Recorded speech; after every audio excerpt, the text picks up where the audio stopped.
Il 5 gennaio è stata pubblicata dalla società statale Sogin la Carta nazionale delle aree potenzialmente idonee per lo stoccaggio delle scorie nucleari. Ben 14 siti vengono individuati in Sardegna.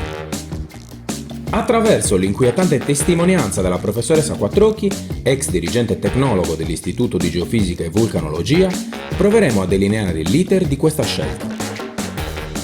Parleremo di scorie nucleari e Sardegna e scopriremo perché davvero non possiamo permetterci di stare a guardare. Buongiorno a tutti, io sono Carlo Sanna per l'Assemblea Nazionale Sarda. Oggi parliamo di scorie nucleari, lo facciamo con la professoressa Fedora Quattrocchi. Ciao Fedora.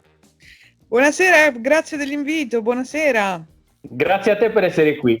Allora, riepiloghiamo un secondo la questione. Il 5 gennaio è uscita la Carta nazionale delle aree potenzialmente ritenute idonee per lo stoccaggio dei rifiuti nucleari. È stata pubblicata dalla Sogin, che è una propagine dello Stato italiano e che si occupa appunto di questo procedimento di stoccaggio, di riutilizzo e stoccaggio delle scorie derivanti sia dai rifiuti nucleari in generale, quindi quelli attinenti dallo smantellamento delle varie centrali, sia i rifiuti che riguardano le attività ospedaliere o tutte quelle che sono le attività umane che producono rifiuti. Quindi il 5 gennaio è uscita questa carta, ha indicato diverse zone all'interno del territorio amministrativo italiano, nelle regioni che sono Lazio, Piemonte, Toscana, Sicilia, Basilicata e anche la Sardegna. In Sardegna c'è stato subito veramente un fermento generale, una vera apprensione da parte dei sindaci, da parte delle organizzazioni, anche da parte della regione. Il 14 gennaio l'ANCI e la Regione Sardegna hanno convocato una riunione di sindaci, 300 su 377, malgrado le aree siano all'incirca 14 aree individuate nel centro-sud Sardegna, dalle parti di Mandas in particolar modo, per chiarire che la Sardegna in alcun modo non è disposta ad accogliere queste scorie nucleari. Perché Fedora Quattrocchi, la professoressa Quattrocchi è qua? Prima di tutto perché è uno dei massimi esponenti italiani in materia sia di vulcanologia che di geofisica, poi perché ha partecipato attivamente a questo progetto e poi perché conosce molto bene la Sardegna. Quindi Fedora, ti chiedo brevemente di presentarti e di dirci perché conosci così bene la Sardegna. Grazie.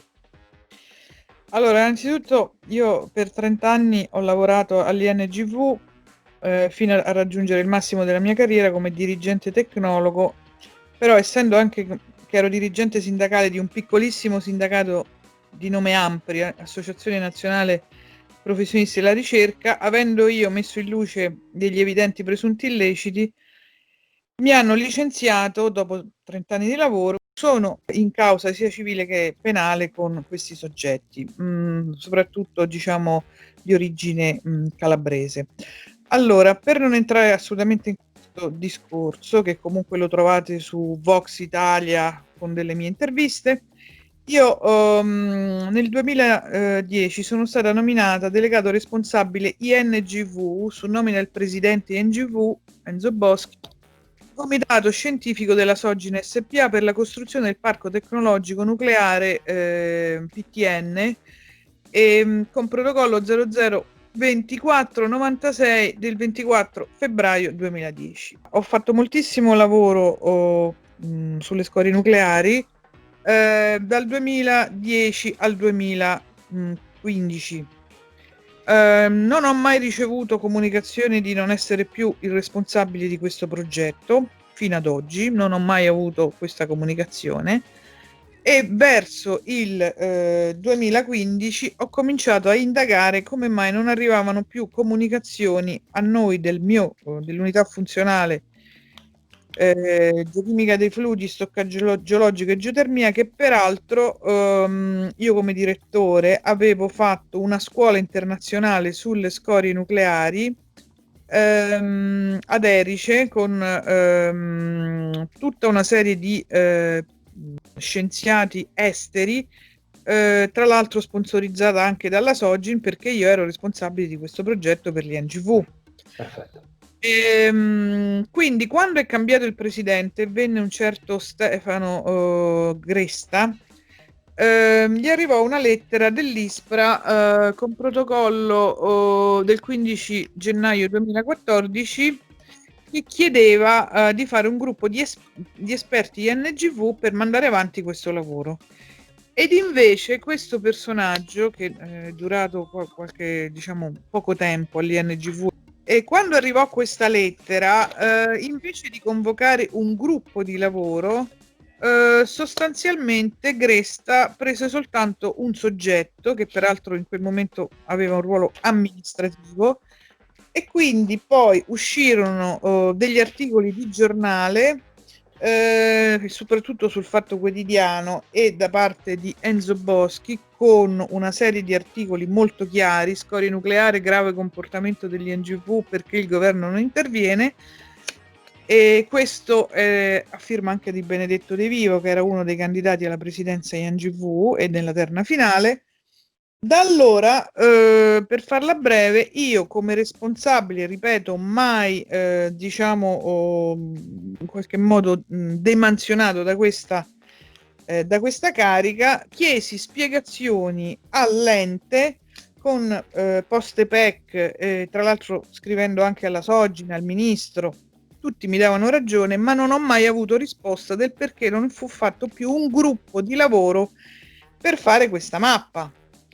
Quindi io mi ritrovavo a essere responsabile di qualcosa, però nessuno ci convocava, e poi scopriamo che nel 2015 questa mappa era stata pubblicata internamente alla Sogin, e poi addirittura nel 2021, cioè oggi, viene fuori questa mappa. Tra l'altro, chiaramente, essendo che io avevo fatto richiesta accesso agli atti con la legge FOIA, Freedom of Information Act, uno dei motivi per cui sono stata mi è stato tolto lo stipendio e poi licenziata era perché avevo fatto queste richieste accesso agli atti, che non solo erano dovute, perché tra l'altro alla fine io ero l'unico dirigente tecnologo dell'unità funzionale che si chiamava Prodotti per il Dipartimento Protezione Civile e Istituzioni, quindi avevo tutto il diritto di capire cosa era successo e perché non eravamo stati più convocati noi esperti di settore, io in primis, e quindi negli atti, diciamo, disciplinari c'era perché ha fatto richiesta accesso agli atti. Allora,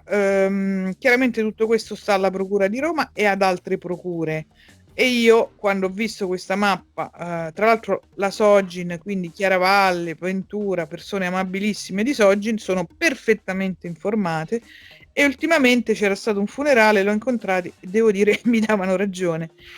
Però tutto questo, la cosa incredibile è che però la mappa alla fine è uscita, quindi chi sono io? Sono ancora tuttora, cioè non mi è mai arrivato una comunicazione che dice lei non è più responsabile del progetto del Parco Tecnologico Nucleare PTN della Sogin, per cui io ho continuato a studiare per conto mio la problematica. Ho portato l'altro anno, 2 anni fa, i miei studenti a Nancy al deposito per le scorie nucleari francese, perché continuo a studiare e insegno all'università Tor Vergata stoccaggio e geotermia eccetera, quindi continuo a studiare, ma l'INGV non ha più dato notizie su come è andata a finire questa storia, nonostante io ne avessi tutti i diritti.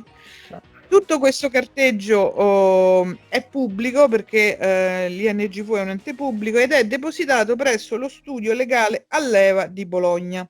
Professoressa, posso interromperla? Non solo è un suo diritto, ma è anche un suo dovere, perché lei si è comportata, cioè, diligentemente. Cioè. Io non solo ho fatto da direttore alla scuola ad Erice, scuola internazionale di Erice, sullo stoccaggio di CO2, scorie nucleare e gas, cioè fu una bellissima scuola partecipata da centinaia di studenti anche esteri e anche docenti esteri, quindi che venivano dalla Francia, dalla Spagna, quindi Andra, anche dalla Svezia, tutta una serie di paesi che hanno già il deposito per le scorie nucleari, e quindi non capisco come mai noi non siamo stati più coinvolti e questa mappa è del 2015, quindi io sono stata licenziata a fine 2019. Tuttora, diciamo, è tutto una situazione in cui il presidente Commissione Antimafia ha chiesto il commissariamento dell'ente NGV con 15 interrogazioni parlamentari negli ultimi anni, l'ultima dei quali pochi mesi fa, sempre chiedendo il commissariamento, e il povero Morra, pur essendo presidente Commissione Antimafia, non ha ancora ottenuto questo commissariamento. Dopodiché è chiaro che a questo punto è un punto interrogativo di come è uscita fuori una mappa in cui l'INGV aveva un ruolo, ma poi questo ruolo è sparito. Ora, e non ho indicazioni che ci siano stati studi tra il 2011 e il 2015 fatti da INGV. Tra l'altro mi dissero che questa parte consegnata dall'incaricato di Stefano Cresta non era piaciuta a Sogin, perché avevano messo, diciamo, in luce dei fattori da considerare per fare la mappa che a Sogin non interessavano. Però tutto questo è in un carteggio molto lungo e accurato che io possiedo e che sarà a disposizione delle autorità. Perfetto, professoressa, volevo chiederle una cosa, mi corregga se sbaglio, nel 2015, visto che la carta, la CNAPI che è stata presentata oggi, in poche parole, cercando di aiutare nella comprensione, perché è una vicenda un po'... La CNAPI che è stata progettata, prospettata con i suoi studi nel 2015, non ricomprendeva fra le aree di interesse la Sardegna. Com'è che nel 2021 sbuca la Sardegna? Cosa ci può dire lei rispetto alla Sardegna e al deposito delle scorie? Lei conosce molto bene la Sardegna, so che ha lavorato in Sardegna, è un'esperta, non è una parvenue, ma è una persona che sa come geofisicamente si presenta la Sardegna. Allora, io ho avuto 4 progetti, di cui alcuni europei. Allora, un progetto europeo, Geochemical Seismic Zonation, proprio nell'area dove questi comuni sono stati indicati come idonei. Tra l'altro mi risulta che il 13 di gennaio c'è stata una riunione in cui la regione ha convocato tutti i comuni. Non capisco perché convocare tutti i comuni se questi sono stati scelti, e peraltro non so con quali criteri, perché se uno dei criteri per scegliere la Sardegna è che la Sardegna è antisismica, in teoria allora tutti i comuni, allora indicarne solo alcuni significa prospettare un presunto danno per questi pochi comuni, mentre a quel punto sarebbe stato meglio, a mio avviso, dire: la Sardegna potrebbe essere un sito. Quale sindaco è disponibile a fare questo deposito near surface? Ripeto, near surface significa soltanto per le scorie di bassa e di media entità, perché poi quelle ad alta attività necessitano di un sito europeo geologico di smaltimento definitivo. Però anche in quello near surface andrebbero stoccate le scorie diciamo ad alta diciamo attività in maniera provvisoria. Poi si sa che vuol dire in Italia in maniera provvisoria. Noi abbiamo nucleari da 20 anni buttate tra il Trino Vercellese e dietro la Casaccia e quant'altro. Allora, quello che è mancato completamente è un processo trasparente, lineare, e tutti gli articoli che Boschi ha fatto tra il 2014 e il 2018 su questa vicenda non hanno mai avuto risposta, e non si può non dare risposta alla persona, il presidente Enzo Boschi, che aveva il massimo numero di pubblicazioni in geofisica, sismologia, vulcanologia e quant'altro, perché anche come cortesia da parte di Stefano Cresta e poi di Doglioni, che siccome a me mi ha licenziato l'amministrazione di Carlo Doglioni e Maria Siclari, peraltro Maria Siclari è diventata ora vice capo della protezione civile Covid, siamo a livelli... A quel punto uno si chiede: ma come funzionano le cose in Italia? Veniamo alla Sardegna, perché voi siete interessati alla Sardegna. Nella mappa del 2015 non c'era, abbiamo detto, avete detto, io confermo che non avendo, diciamo, minimamente a quel punto interagito con quella mappa, perché è nata sicuramente senza l'apporto del responsabile NGV su nomina del presidente NGV del comitato scientifico della Sogin, che ero io, non era qualcun altro, e non sono mai stata licenziata, tra virgolette, di quella carica fino al 2015 non mi risulta proprio, ma neanche fino al 2019.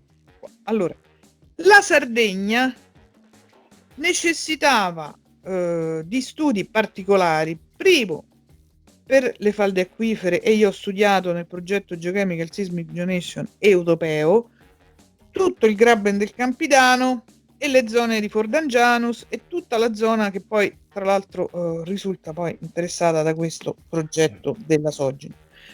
Dopodiché ho fatto da responsabile progetto per uno studio per la raffineria Saras che riguardava la zona di Oristano per studi di stoccaggio geologico e geotermia sostanzialmente, e poi anche degli studi per la Carbosulcis, il famoso progetto Carbosulcis di cui non sto a parlare.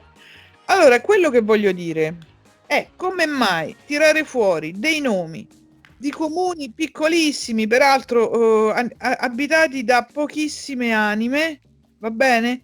Quando in realtà quando uno fa una mappa e mette su la Sardegna, visto che tutta la Sardegna è antisismica, io voglio capire con quali criteri sono stati scelti sia Piccia, Albagiara, Assolo, Mogorella, sì. Assolo, Albachiara, Nuragus, Nurri, cioè questi nomi, che poi ognuno di questi vuol dire un sindaco, vuol dire agriturismo, vuol dire turismo, vuol dire piccole e medie imprese, che a quel punto nel momento in cui c'è una mappa del genere, un investitore estero,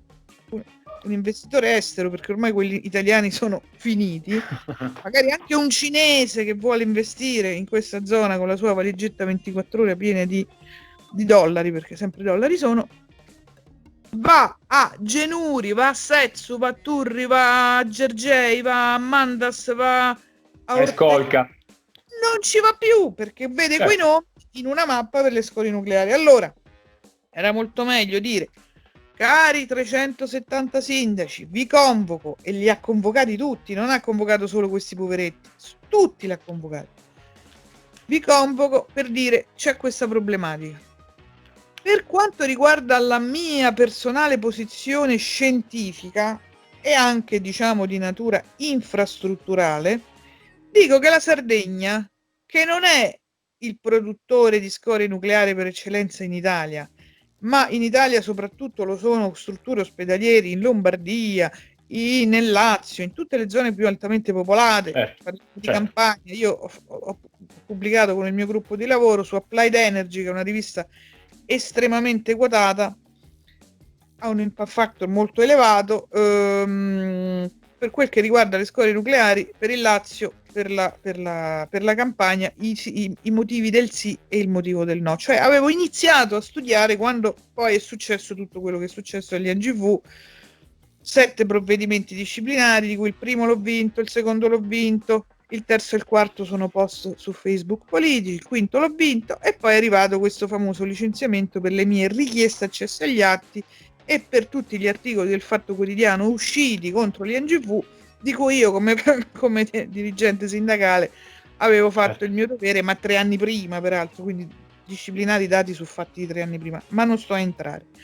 Allora che succede? Succede che questa carta, che prende anche la Sardegna, e ripeto, portare delle navi dall'Italia alla Sardegna con tutto quello che comporta anche il trasporto in quelle zone che sono abbastanza peraltro isolate e anche, diciamo, strutturalmente non sono zone turistiche, pastorali, agricole, hanno questa vocazione. Mettere i loro nomi su una mappa di questo tipo vuol dire che non ci sarà un investimento da parte di produttori agricoli, di produttori di turismo, di agriturismo in queste zone. Secondo me è stato un errore, diciamo, di tipo gestionale etico, che poi appunto non ci sia stato minimamente l'apporto di NGV, perché se ci fosse stato io l'avrei saputo, e se non l'ho saputo è ancora più grave. Questo fatto qui porta sicuramente nei 60 giorni a dover fare delle osservazioni. Io sono a disposizione. Esatto. Professoressa, mi scusi un secondo, perché ho dimenticato di dire prima, perché altrimenti chi ci ascolta magari non capisce, che dal momento in cui viene pubblicata la CNAPI, la Carta Nazionale delle Aree ritenute potenzialmente idonee per lo stoccaggio, si apre una finestra di 60 giorni. In questa finestra di 60 giorni tutti i soggetti coinvolti devono intervenire nel procedimento, ci sarà qualcuno che dà la propria disponibilità, qualcun altro che presenterà dei documenti contrari, ed ecco quindi che lei parla di questa finestra di 60 giorni. 60 giorni è una cosa, diciamo, che riguarda la CNAPI, ma gli esposti alla Procura della Repubblica stanno depositati a Roma con tutta questa situazione che io sto parlando da 4 anni, dal 17 marzo 2017. Allora, io dico questo: Carlo Villani, che è l'attuale PM, perché la PM precedente dopo 2 anni, sempre parte offesa ero, ma c'era sempre scritto ignoti, quando nei miei esposti, che sono diversi in diverse procure, i nomi e i cognomi delle persone ci sono tutti. Io voglio, a questo punto, non mi interessano i 60 giorni, l'esposto è da prima che ci sta, quindi o Carlo Villani tira fuori tutto questo materiale, anche perché uno che fa un esposto, ci sono 6 mesi, più 6 mesi, più 6 mesi per dare una risposta, che è o l'archiviazione oppure si rinvia il giudizio. Dopodiché un povero Cristo che poi nel frattempo in 4 anni è stato licenziato, perché ovviamente ci sono le ripercussioni, le ritorsioni su queste persone come me che seguono le leggi. Io ho seguito la legge, attenzione. Allora che succede? Che Carlo Villani a questo punto deve dare una spiegazione al paese, alla Sardegna, a questi comuni, del perché non ha dato seguito a queste denunce che parlavano anche di queste richieste accesso agli atti negate, e c'è un articolo del codice penale, che è il 518, che dice che la richiesta accesso agli atti, qualora non venga ottemperata, è un reato.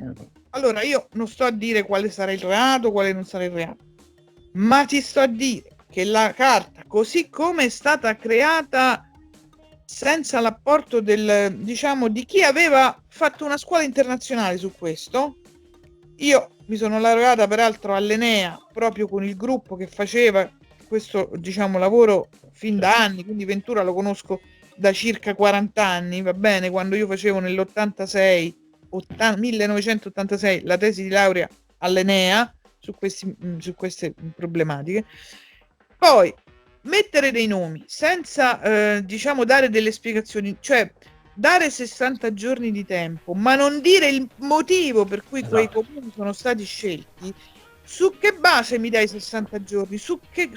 Dove trovo scritto? Certo. Cioè, tu mi metti su un sito una mappa, ma le osservazioni... Cosa posso contestare? Che osservazioni posso fare? Le posso fare sulla base del motivo per cui tu hai messo quei nomi di quei comuni, e del perché non hai messo 370 comuni invece di quei 15.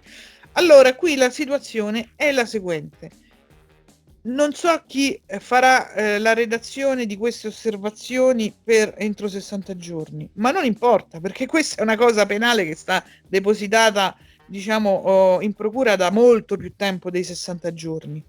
E questo, siccome c'è stato un carteggio in particolare con la Sogin che io feci, in particolare con Giuseppe Zollino, per avvisarlo di tutto questo, e al ministro, che poi mi ha pure ricevuto il ministro, attenzione, questo è di Scelta Civica, si chiamava Stefania Giannini.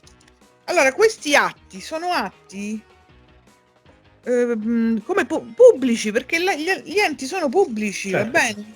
Guardi, io credo che lei sia stata veramente già chiara, mi avvierei alla conclusione. Le faccio soltanto un'altra domanda che le consente ancora di circostanziare. Le chiedo prima di tutto conferma, perché sono anche abbastanza turbato dalle rivelazioni e dalle cose che ci ha raccontato, perché come sardo mi sento coinvolto in prima persona, immagino anche chi ascolterà l'intervista. Io le chiedo di confermare, le faccio una domanda e chiedo di confermare quanto ha detto. Lei sta dicendo che, insomma, il procedimento della CNAPI è un procedimento che ha un valore scientifico discutibile. Me lo conferma? Guardi, io ho trovato anche la mail che feci a Gianni Girotto che mi chiedeva spiegazioni e io gliele feci. Gianni Girotto, che è dei 5 Stelle, era a capo della Commissione Ambiente della Camera o del Senato, non mi ricordo. Allora, qui c'è tutto, io ce gli ho spiegato tutto. Poi, articoli, Boschi, la trasparenza che ottenebra, 26 maggio 2015, Boschi, 25 febbraio 2015. No, certo.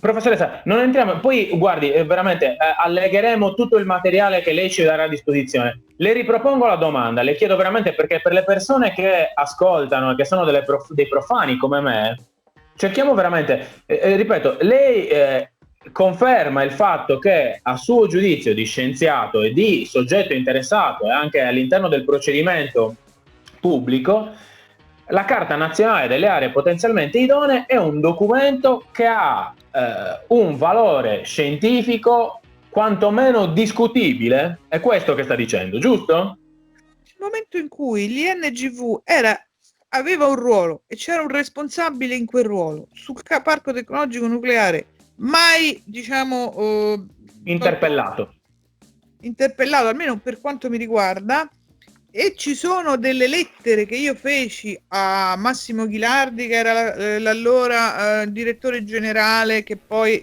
è andato in causa con Carlo Doglioni per motivi che se li vedete vi mettete le mani nei capelli, perché tra l'altro io per avere prove ho anche fatto delle trascrizioni molto importanti. Allora, questi documenti non hanno mai avuto una risposta, quindi chi l'ha fatta dell'INGV questa carta? E se non era l'INGV, l'ISPRA non poteva essere da solo in grado di fare una in maniera, mappa? cioè la Carta Nazionale delle Aree Potenzialmente Idonee dal punto di vista scientifico ha un valore discutibile, ha un valore scientifico discutibile?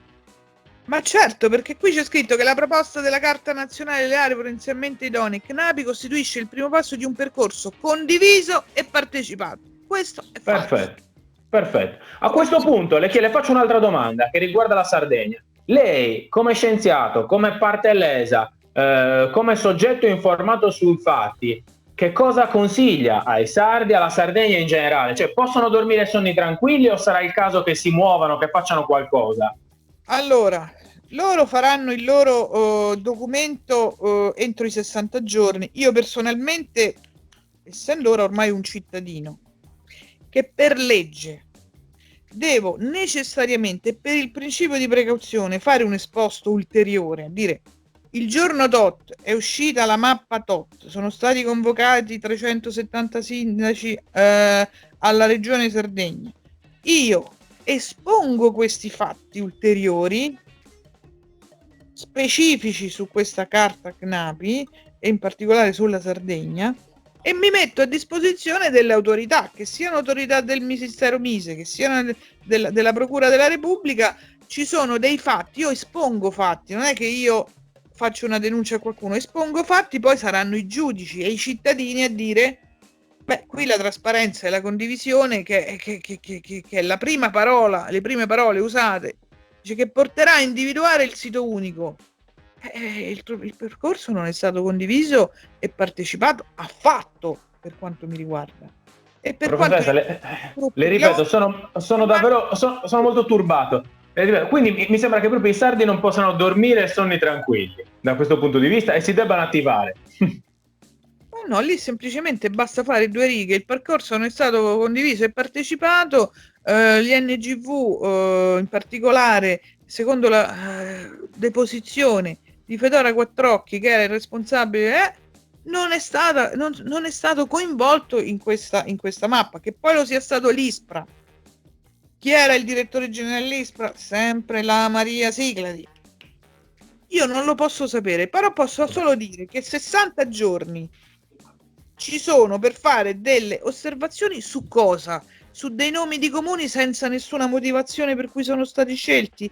Quando io devo dare una motivazione in 60 giorni, devo sapere esattamente i motivi per cui sono stati scelti questi poveri nomi. Ripeto, stiamo parlando di comuni piccolissimi paesi che non hanno la potenza di fuoco, che ne so, di un comune come Milano, come Roma.